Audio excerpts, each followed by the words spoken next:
Today we're going to be talking about translating sine and cosine functions. This should be pretty similar to when we translated everything else, when we translated the absolute value function, when we translated parabolas, when we translated everything we've done so far. We're doing the exact same thing.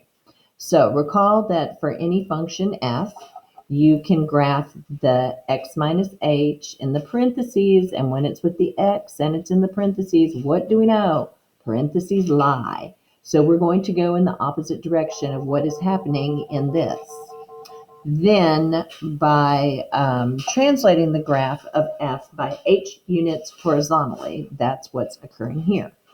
You can graph f of x plus k by translating the graph of f by k units vertically. And that is when we just, if it says plus k, we move it up. If it says minus k, we move it down.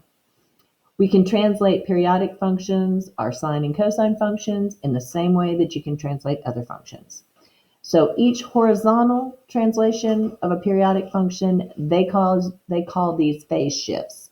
So horizontal movement has a special name, which is the phase shift. So in this case, if we were looking at this graph, we would say that there has been a phase shift, and we can calculate the amount of phase shift by choosing the similar point on both graphs and figuring out how much movement has occurred. So on this one, g of x shows us a horizontal translation of f of x, which is called a phase shift, and g of x will equal f of x minus h. And again, parentheses lie, so this would be a direction to the right. Down here, we have this graph. So we have one periodic function here and one periodic function here. So we see that it has moved up or down. So in this case, we have h of x is a vertical translation of f of x, and h of x equals f of x plus k. So since it's plus k, this was our original, and it moved up. All right, now, when g of x equals f of x minus h, the value of h is the amount of shift.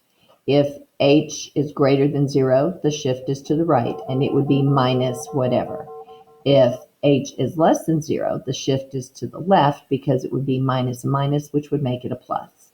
So remember, the parentheses lie when we're talking about a phase shift, and we have to do the opposite. When h of k equals f of x plus k, the value of k is the amount of the midline shift. So you can look at it as a point to a point, or always going from the midline of the first to the midline of the second will give you the shift. If k is greater than 0, the midline shifts up. If k is less than 0, the midline shifts down.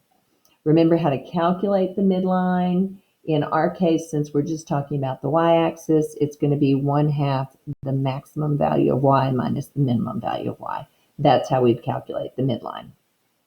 Let's look at the rules for families of sine and cosine functions. Okay, we have y equals sine of x, y equals cosine of x.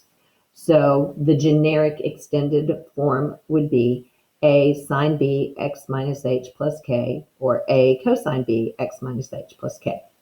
So still, the absolute value of a is going to be the amplitude, and that will give us the vertical stretch or shrink of the graph.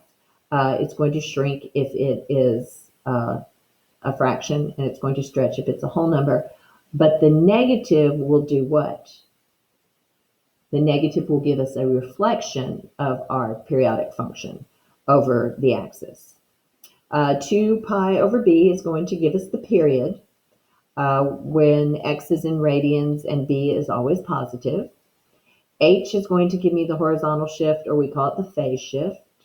K is going to give me the vertical shift. And y equals k is at the midline. So they're calculating the movement on the midline of your periodic function. All right, let's look at an example, just identifying phase shifts. So if I have g of x equals f of x minus 2, parentheses lie, 2 units to the right. It's that simple. Down here, y equals cosine of x plus 4, parentheses lie, so phase shift is 4 units to the left. Okay, this is exactly the same thing we've done every time we have done vertical and horizontal translations. All right, let's look at graphing translations. We're going to use the general graph of the parent function y equals sine x. So this is my sine x function. And we want to know what is the graph of each translation in the interval 0 is less than or equal to x is less than or equal to 2 pi. Okay, so if we have y equals sine x plus 3, okay, we're moving it up. So we take the midline of my parent function, we move that midline up 3, and then we graph it again. So you're going to translate the graph of the parent function 3 units up according to the midline. The second example, y equals sine of x minus pi over 2. Okay, parentheses y, so we're moving right pi over 2.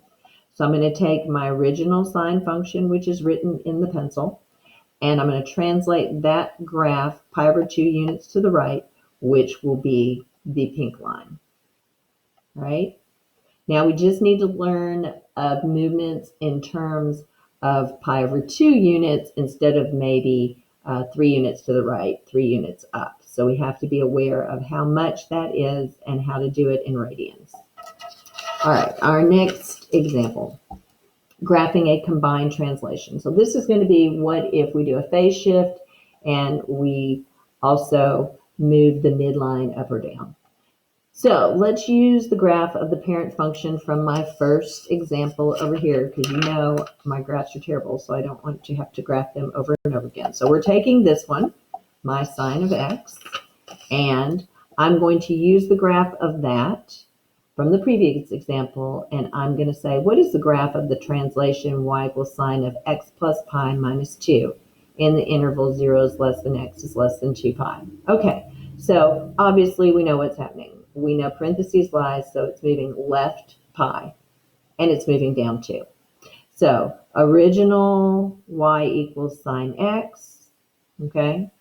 Then we're going to translate the graph of the parent function 2 units down. So we're going to take it, the midline 2 units down, and we're going to shift it pi units left. And when we do that, the green will be the combined translation. So let me know if you have any questions on your mind. Let me know if we need to meet in person to discuss things via Zoom or Google Hangouts. Contact me if you need more help, and I will see you later.